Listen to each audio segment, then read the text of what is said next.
eu sou Júlia, nós somos estudantes de Medicina no primeiro semestre da Unidom e nesse videocast traremos um assunto que merece destaque. Como a ciência deve e pode se comunicar em tempos de crise? Um exemplo que vivemos recentemente foi a pandemia do Covid-19, onde a informação correta podia salvar vidas, porém, infelizmente, a informação errada também se propagava com velocidade. Oi, meu nome é Leonardo Braga e para construir esse debate escolhemos um artigo da plataforma Cielo. O seu título é Fato ou Fake? Uma análise da desinformação frente à pandemia do Covid-19 no Brasil.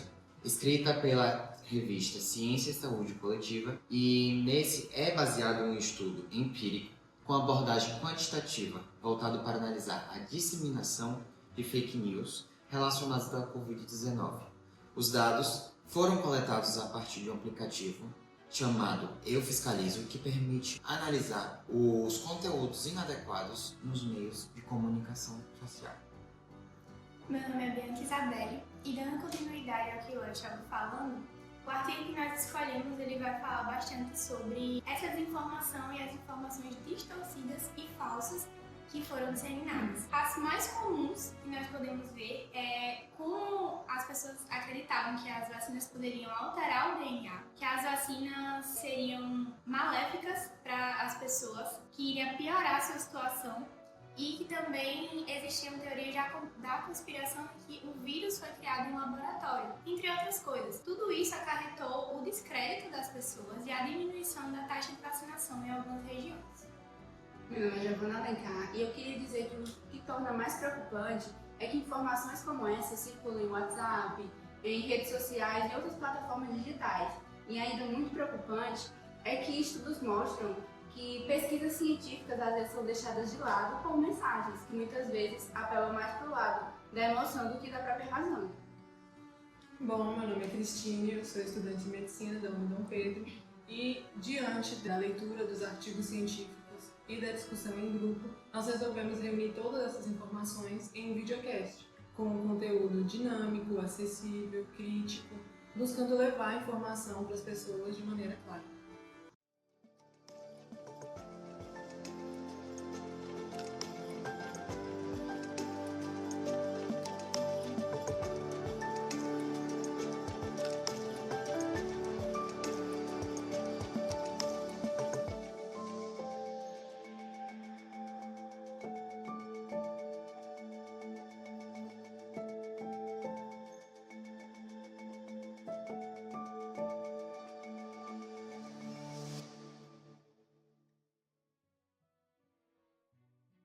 Boa noite! Está começando o videocast que não tem medo de encarar o caos. Ciência real. Hoje vamos falar de um desafio urgente.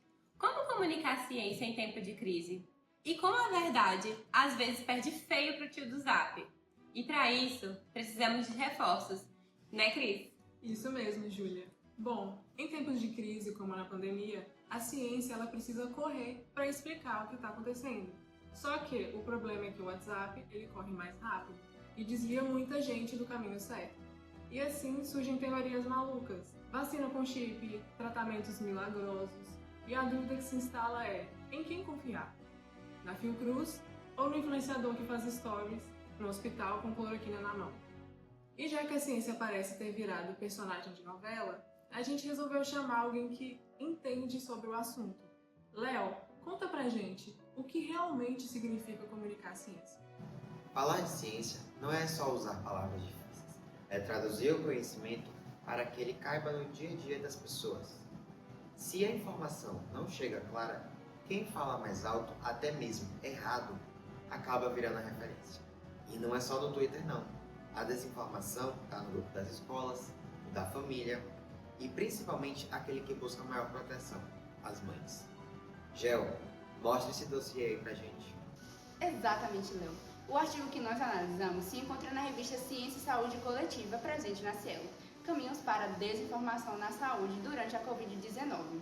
Estudo em grupo do WhatsApp das mães. Foram analisados cerca de 10 grupos, cerca de 6.000 mensagens e adivinhe só, a cada 10 conversas, 3 tinha algum tipo de desinformação, direta ou indiretamente. As mentiras mais comuns estavam em que a vacina era experimental e perigosa, que o SUS estava escondendo reações graves e que a vacina e o tratamento precoce eram seguros e aprovados.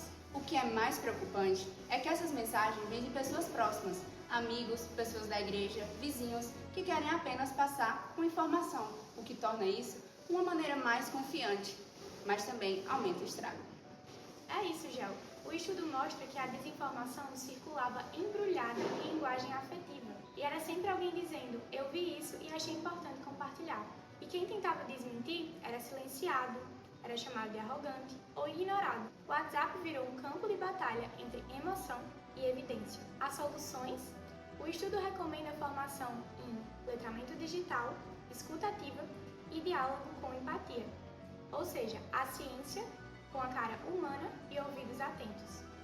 Para aprofundar nossa reflexão, eu passo a bola para a Júlia. Bia, não é fácil. E a pergunta é, de quem é a culpa? Da tia do grupo, da mídia ou da ciência que se trancou no laboratório e esqueceu de conversar? Talvez a culpa seja de todo mundo. A ciência precisa se abrir e a sociedade precisa querer escutar. Cris, como a gente faz nesse meio de campo aí? Bom, Júlia, começa assim. A informação tem que ser de fonte confiável, a linguagem tem que ser acessível e tem que ter relevância prática e respeito pela dúvida alheia. A ciência, ela não pode ser arrogante, nem reativa, ela precisa ser compreensível, presente e às vezes divertida. Então, comunicação científica não é só uso de termos, é conexão. E conexão em tempos de crise salva. Então, antes de repassar qualquer mensagem em voz, se pergunta, o cientista que estudou isso aprovaria esse áudio? Durante uma crise sanitária, aprendemos que a linha de frente não está só nos hospitais. Ela também está nas conversas do dia a dia, no grupo de WhatsApp, nas redes sociais. A pandemia mostrou que não basta ter vacinas, é preciso ter escuta. Não basta ter médicos, é preciso ter confiança. Enquanto profissionais corriam para salvar vidas, mentiras corriam ainda mais rápido, ganhando passos, cliques e corações. E aí ficou clara uma verdade incômoda. Numa sociedade hiperconectada, a velocidade da mentira muitas vezes é maior que a profundidade da ciência. A ciência, ela sempre foi construída com rigor, cautela e revisão. Mas no momento dominado por algoritmos e impulsos, isso parecia lento demais. Enquanto os cientistas revisavam protocolos, a desinformação ela viralizava em menos de 15 segundos. Frases falsas, mas fáceis de entender, perigosas, mas embaladas em humor, raiva ou pânico. A crise nos mostrou o quanto o conhecimento ele precisa descer do pedestal e olhar nos olhos da sociedade, porque a verdade não é apenas o que está certo, é também o que consegue ser ouvido. E foi assim que algo começou a mudar. Professores, cientistas, médicos começaram a ocupar novos espaços. Começaram a criar perfis em redes sociais, começaram a responder comentários e também a ter uma linguagem mais própria, traduzir papers em carrossel do Instagram. Trocar a linguagem técnica por metáforas simples e pela primeira vez, talvez na ciência, se permitiu ser mais próximo. A gente percebeu que comunicar ciência não é apenas repassar dados, é criar um vínculo, construir confiança. É falar a língua de quem está com medo e não de quem já está com certeza. Os dados não mentem, mas também eles não se explicam sozinhos. No estudo em que analisamos, vimos que aonde a desinformação dominou, sofreu mais. A menor adesão das vacinas, maior taxa de hospitalização e, o mais triste, mortes que poderiam ter sido evitadas. A verdade científica é poderosa, mas só cumpre seu papel quando encontra o caminho até todas as pessoas. Se o caminho é a comunicação, comunicar bem é sim uma forma de cuidar. Se tem algo que a pandemia nos ensinou, é que a informação pode ser um antídoto contra o medo, mas ela precisa ser mais do que correta, precisa ser acessível, sensível e acolhedora. Quando a comunicação científica é feita com empatia, ela não afasta, ela aproxima. Ela não acusa quem tem dúvida, mas escuta, orienta e cuida. Em tempos de crise, onde a confiança está abalada e a esperança está escassa, a comunicação pode ser o fio que nos reconecta com a ciência e com a nossa própria humanidade. Que a próxima crise nos encontre mais preparados, Consciência que informa. Com comunicação que conecta, Com coragem que cuida. Esse foi o nosso videocast. humor, Crítica. E muita ciência na veia. Compartilhe esse vídeo com a tia do Zap. A gente promete que não tem chip.